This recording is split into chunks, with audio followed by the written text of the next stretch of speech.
Sa oras pong ito ay muli manalangin tayo sa Panginoon, yumuko tayong lahat at pumikit. Tayo ay magpakumbaba sa Kanya. Lord, we humble ourselves before you. Lord, apart from you, we can do nothing. Wala po kaming magagawa. Panginoon, kung kami hiwalay sa iyo, we do not rely on worldly wisdom or in our own wisdom. We just rely on your divine wisdom, Lord. Alam namin, Panginoon, na sa pag-share ng iyong salita, it's not the preacher. It's you, Lord. Be magnified, be glorified, be seen in our lives. Kami po ay sa biyaya mo lamang umaasa, Panginoon. Kaya sa oras na to, Lord, we believe you have already encapsulate this place. Ang lugar na ito ay pinuno mo ng iyong presensya. We have felt your presence and your presence is here, Lord, in our midst. Marami pong salamat. Itong aming panalangin sa pangalan ng Panginoong Hesus. Amen and amen. So, ang series po natin ay tungkol po sa pangalan ng Diyos. No? Kagaya ng Lord's Prayer, ang ating sinasamba ay hindi ang larawan, kundi ang pangalan ng Diyos. Amen. Amen. Pumalakpak nga ang nakaranas ng presence ni God kanina. We have a very strong praise and worship, no? Leading by our lead pastor. Alam nyo, si Apostle Paul sa Philippians chapter 3 verse 8, ito yung ating main scripture or main verse sa ating series. No? Yung sinasabi ni Apostol Pablo na ang sabi niya ay itinuring ko na kalugihan, kawalan, yung lahat ng aking kaalaman dahil magaling si Apostle Paul when it comes to law. No? Yun ang kanyang mahusay siya ron. No? Dalubhasa siya ron dahil siya ay isang Pharisee. No? Sabi niya, inari ko yun na walang kabuluhan upang matutunan ko ang kaalaman tungkol sa Panginoong Hesukristo. Alam niyo ba si Apostle Paul, si Apostol Pablo, bago siya mamatay, no? Bago siya malugatan ng kanyang hininga, alam niyo ba yung kanyang prayer? Yung puso niya, alam niyo ba yung sinabi niya, yung kanyang last word? Ang last word ni Apostle Paul ay, Lord, I want to know you more. Yan po ay kanta. Lord, I want to know you more, deep within my soul. Yun ang awit niya. No? Si Apostle Paul na sumulat ng halos 1/3 ng New Testament, no? Ay still ang kanyang puso ay makilala pa rin ang Panginoon. Nandoon ang humility niya sa Panginoon na, Lord, I want to know you more.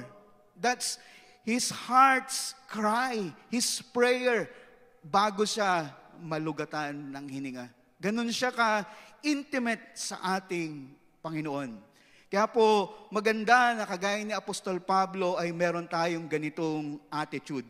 At ngayong hapong ito ay isa sa mga pangalan na pag-aaralan natin ay ang Jehovah Rohi. The Lord my shepherd or the Lord is my shepherd. Ang Diyos ay ang aking pastol. Okay? Kapag sinabi nating Jehovah Rohi o the Lord is my shepherd, it denotes relationship. Sabihin natin, relationship. Kaya kapag wala kang relasyon sa Diyos, you cannot call Him Jehovah Rohi. Hindi mo pwedeng sabihin na siya yung aking pastol, no? Siya yung aking gumagabay sa aking buhay. Hindi mo pwedeng tawagin yun dahil ang ibig sabihin ng Jehovah Rohi, it speaks of relationship. Merong relationship, no? Sa mga television natin, sa mga Filipino channels, dito sa Pilipinas ay merong mga magagaling na nangangaral, no? Pero yun nga, ay hindi nila pinapangaral na kailangan mong ma-born again. Hindi nila pinapangaral yung maliligtas ka sa iyong relasyon sa Diyos. Ang kanilang pinapangaral ay religion. No? Relihiyon.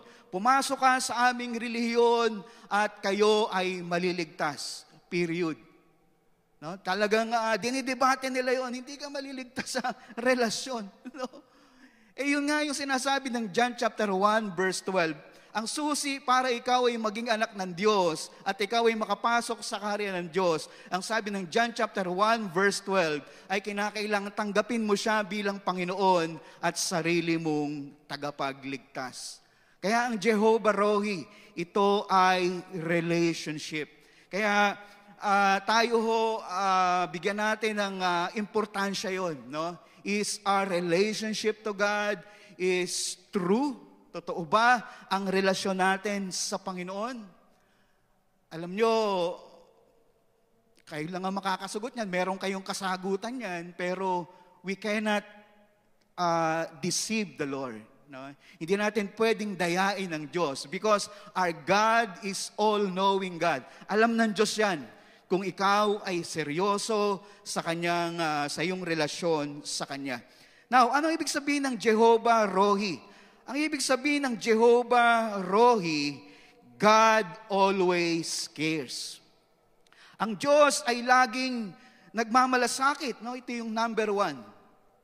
Nahum 1:7. No? Ang Nahum sa mga nag-aral ng Old Testament ay sequel ng Book of Jonah. No? So sabi diyan sa Nahum 1:7, ang Diyos ay napakabuti, matatag na kanlungan sa panahon ng kaguluhan. No? May mga kaguluhan ngayon. Mamaya matatakil natin yan. Ang Diyos ay napakabuti, no? Matatag, hindi matitinag. No? Kahit magkaroon ng mga malalakas na lindol, ang Diyos, ang kanlungan natin na matibay sa panahon ng kaguluhan. Ang mga nananalig, ano ibig sabihin yan? Ang mga may relasyon sa Kanya ay Kanyang inaalagaan. God always cares. Ang Diyos po ay laging nagmamalasakit at inaalagaan niya ang mga nananalig sa Kanya. Tingnan natin ang Psalms 23. No, tingnan natin sandali ang Psalms 23. Napaka-powerful ng awit na ito, ng Psalms na ito. Ito ay Psalms ni David. Ito ay kanyang sinulat. No? Sa kanyang karanasan bilang isang experience na bilang isang shepherd. Bago maging hari, si David ay isa siyang pastol. No? Pinagtatanggol niya yung mga pastol, yung mga tupa niya as pastol, as shepherd, sa mga hayop, sa mga bear. No? Nasulat yan sa 1 Samuel kung paanong bago siya naging hari ay bilang shepherd ay naranasan niya yung pagiging shepherd. At kanyang sinulat na ang Diyos, no? Napansin niyo yung Lord. Yung Lord ay sa original na sa lengguwahe ng mga Hudyo, no, sa Hebreo, ito ay all capital, no? Capital letter. It signifies Yahweh. Kasi merong dalawang translation ng Lord, yung isa ay Adonai, Panginoon. Pero itong Lord, yung capital L-O-R-D, yan ay Yahweh. No, sabi natin sa kanta kanina, self-existent. Makapangyarihan siya. No, Yahweh. So, siya yung ating shepherd. The Lord is my shepherd. I shall not want. Kapag ang Diyos, ang iyong pastol, hindi ka magkukulang. Anong ibig sabihin yan? Merong supply ang Diyos sa iyo. Sabihin mo sa katabi mo, merong supply ang Diyos sa iyo. Diba? Nung isang araw, tumaas ang presyo ng, tumaas yun na lahat na tumataas. Diba? Tumaas ang bigas, at ito lang lately, tumaas ang pamasahe. No? At nagkakagulo pa sa Israel. Mamaya matatakel po natin yan. So, ang Diyos ay nangako sa atin, merong supply ang Panginoon sa atin. No, He makes me to lie down in green pasture. Alam nyo yung supply ng Diyos, meron niyang satisfaction. Yung nasasatisfy ka, para kang uminom ng tubig, uhaw na uhaw ka, tapos ikaw ay uminom ng tubig. Di ba refreshing? Yan ang supply ng Diyos sa atin. Maraming tao dito sa mundo, marami ng kayamanan, pero hindi pa rin sila satisfied. Kaya ang Diyos, kapag siya ang iyong shepherd, isusupply ng Diyos ang pangangailangan mo at sigurado, i-assure niya, meron kang satisfaction. Kaya sabi rito, He makes me to lie down in green pastures. He leads me beside still waters. Binibigyan ka ng rest. No? Binibigyan ka ng refreshment. He restores my soul. Merong healing. No? Jehovah Rapha, our healing. Kaya napaka-yaman ng Psalms na ito ni David. He leads me in the paths of righteousness for His name's sake. Siya ang iyong gabay. No? Kasi alam nyo, God cannot be our shepherd kung ang buhay natin ay hindi fully controlled by God. Even though ang Holy Spirit sa buhay natin ay hindi siya talaga yung nagdidikta. Hindi ka makokontrol ni God, siya bilang shepherd mo, kung hindi mo talaga sinusurrender yung buhay mo sa Kanya. Paano ka magagabayan ng Panginoon? Nagdidesisyon ka sa sarili mo. Di ba? Nagdidesisyon ka sa gusto mo, kung ano lang yung gusto mo. Di ba? God cannot be your shepherd because that is what you want. Kaya nga sa mundong ito, we are existing to know and to search for the will of God. Ano ang kalooban ng Diyos sa buhay natin? Kapag gano'n ang puso natin, ay magagabayan tayo ng tama ng ating Panginoon bilang shepherd. Ang sabi rito, "Yea, though I walk to the valley of the shadow of death," maraming mga dangerous situations ngayon, maraming mga pagsubok sa ating buhay, maraming mga problema.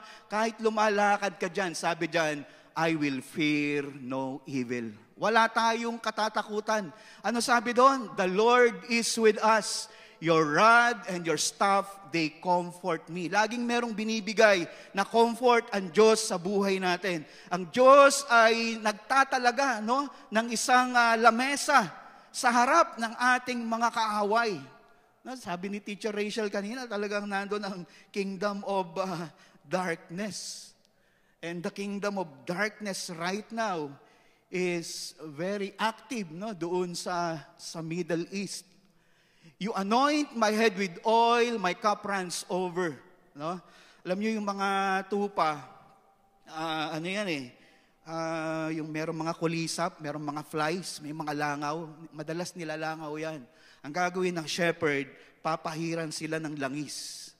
Sila papahiran ng langis para hindi sila langawin. Kasi hindi makakatulog ang shepherd o yung sheep rather. Kaya nilalagyan ng shepherd dyan ng oil. And then, surely goodness and mercy shall follow me all the days of my life, and I will dwell in the house of the Lord forever. Napakagandang Psalms, Ito yung tinatawag na Shepherd Psalms. Kaya makikita natin dito, Jehovah Rohi, sa next slide, He feeds us. His word is our spiritual food.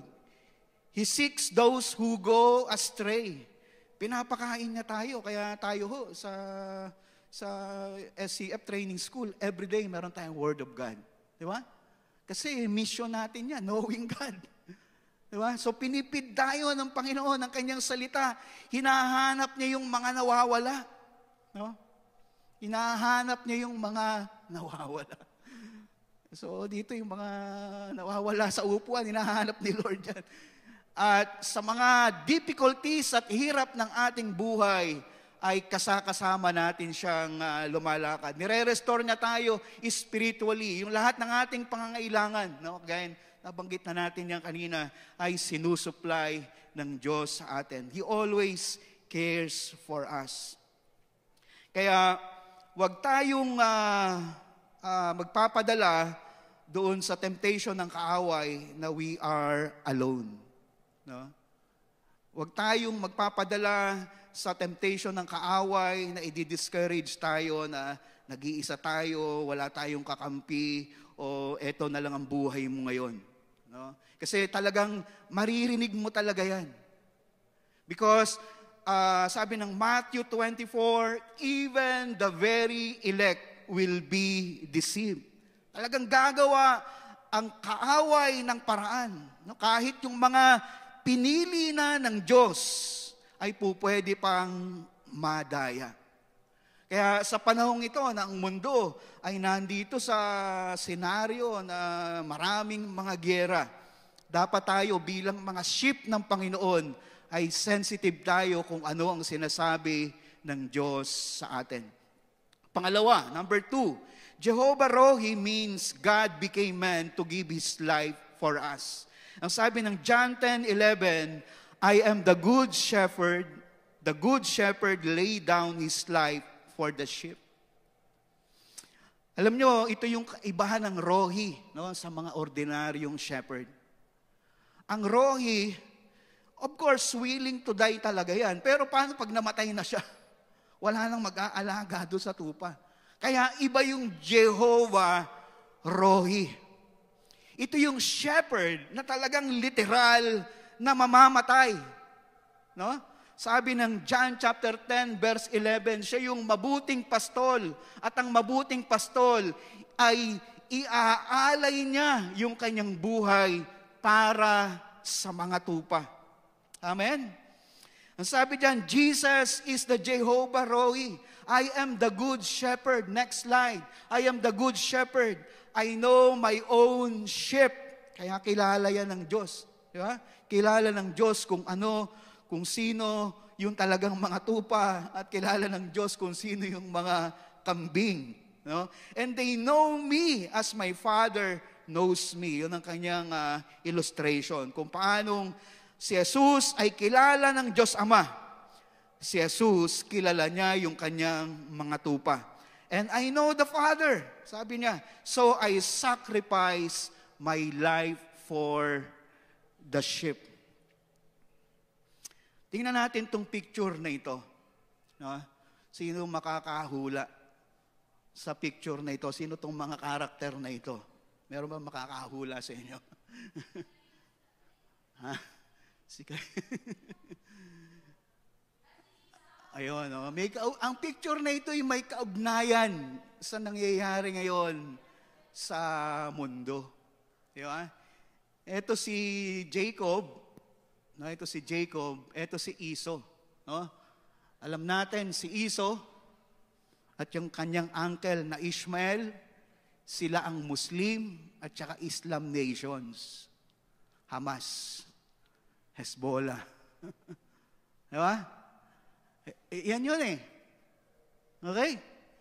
Si Jacob, ito yung Jewish people and Christian nation. Kaya talaga hindi tayo makakawala ng nangyayari na digmaang ito ay may kaugnayan din, no, sa mga biblical passage o biblical prophecy. Now, kailangan makita natin ito. No? Kasi whether we like it or not, ang dalawang lahi na yan ay anak ni Abraham yan. Di ba? Anak yan ni Abraham. And yet, ito yan talagang nagigiyera. Pero kailangan makita natin na whether we like it or not, may pinili talaga ang Diyos dyan. Hindi kasi po pwedeng isa o dalawa. Kasi kaya may pinili ang Diyos para maintindihan natin, dito sa lahi ni Jacob, diyan manggagaling ang Messiah. Okay? Kailangan mangyari yun eh. Kailangan mangyari na ito talaga yung pinili eh. No? So, ang tendency ng kabila, hindi kami yung pinili. Di ba? Kaya nga yung mga umatenong Friday, nakita natin doon, 610 AD, Islam was founded. Very late. Gumawa sila ng sarili nilang propeta, si Muhammad, na dati lang dumadalo sa mga pagpupulong ng mga Jewish people, dumadalo lang doon siya doon sa mga synagogue. Nakikiupo lang si Muhammad. No, kinuha niya yung Old Testament, kumuha siya ng mga matatalino, nagkaroon sila ng sarilang version, yun na yung kanilang Quran. At si Muhammad, dahil yung mga Arab nation at yung mga bansa na nakapaikot sa Israel, si Jacob ay Israel. Take note, ha? Ang pangalang Jacob ay naiba. Ginawa siyang Israel. Yung mga bansa na nakapaikot sa Israel ay madaling na-recruit ni Muhammad o Muhammad. Yung time naman na yun, 600 AD, nagkakagulo yung Eastern Church at saka Western Church. Nagkakagulo sila. Yung isa sumasamba sa Diyos-Diyosan, yung isa hindi. So habang sila'y nagkakagulo, yan naman ang kaaway. Di ba? Now, ang tanong po dito, Jehovah Rohi. Wala bang concern ang Diyos? No?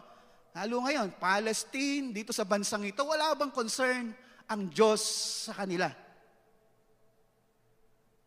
Wala bang concern ang Diyos sa kanila? Hello? I don't think so. I believe concern ang Diyos sa kanila. Amen? Dahil ang plano ng redemption ay manggagaling dito kay Jacob. Dito lalabas si Jesus. And to cut the story short, itong Jesus na ito, siya yung Jehovah Rohi, God became man. God became man so that His life, di ba, yung kanyang buhay na ibibigay dun sa krus ng Kalbaryo, ay magiging kaligtasan at pagpapala sa lahat ng bansa kasama ang Muslim nations, Islamic nations. Pero sarado sila. Meron silang sariling reliyon. And they hate, di ba? They hate Christians. Ang sigaw ng mga Iranians ay death in Israel. Kaya nga makikita nyo yung yung mga Navy ships ng Amerika, yung malalaking Navy ship nila, carrier ng mga eroplano, nandun ngayon.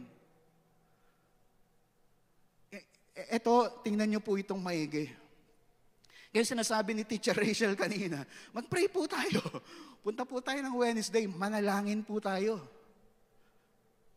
This is the time na kalimutan natin yung mga sigalot sa buhay natin. Talagang mag-pray tayo sa Panginoon. Alam niyo kung bakit?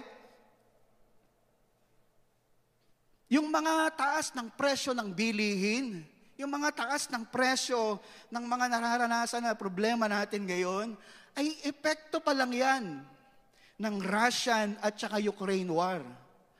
Paano kung magkagulo itong nasa Middle East? Tandaan nyo, nandyan ang mga oil. Tandaan nyo.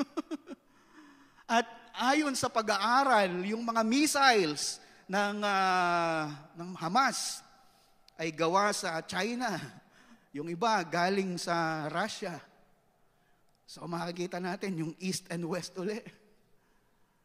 Kaya alam nyo, of course, kagaya ng sinabi natin kanina, the Lord will supply us. Hindi tayo pababayaan ng Diyos. But, we need to be serious on this. Kasi mahalaga, no? Mahalaga yung intercessory prayer pa rin natin sa Panginoon.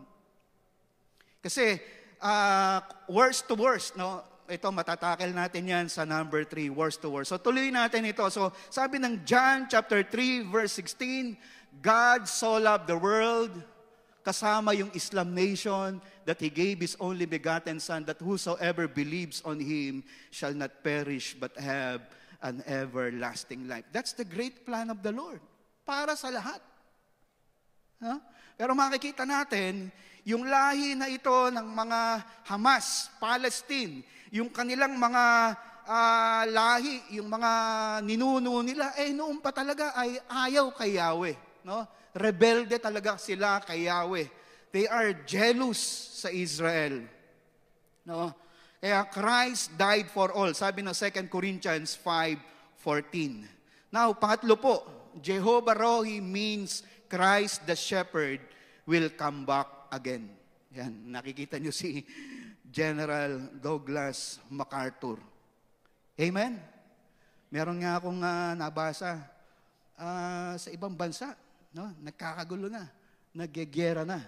Pero dito sa Pilipinas, abalang-abala, no? Para mag-edit ng kanilang photolab. Nagpo-photolab din kayo, ha? Pero alam nyo ba na yung photolab na yan, kasi AI yan na pinapaganda talaga yung picture, no? Natetempt na rin ako, Pero alam nyo ba yung Department of National Defense natin, pinagbawal yung mga empleyado na gumamit ng apps na yan. Dahil po pwedeng makuha yung privacy nyo, yung mga identifications ninyo ay at magamit sa kung saan-saan. Kaya yung mga IT expert, medyo nag-warning sila. Na as much as possible, huwag tayong gumamit ng mga AI na mga apps. Okay? So sabi rito ni Apostle Peter, 1 Peter 5:4, when the chief shepherd appears, you will receive the unfading glory of God. Amen. So yung Jehovah Rohi, kakaiba sa mga ordinaryong shepherd, dahil ang Jehovah Rohi ay babalik, the chief shepherd.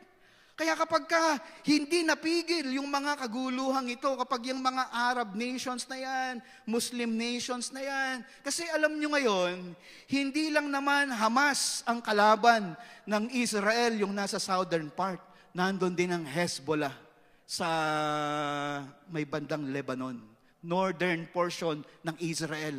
Actually, yung 3,000 Pilipinos, pinapauwi na, mga nagtatrabaho doon. Okay? So, ibig sabihin, kung ang mga bansang ito ay magkakampi-kampi, no, talagang gagawin nila, mag-e-effort sila para burahin ang Israel sa mapa. Ang sabi ng Matthew 24:27, for as lightning that comes from the east is visible in the west, so will be the coming of the Son of Man. Maghanda-handa na rin tayo. Mag-ready na rin tayo. No?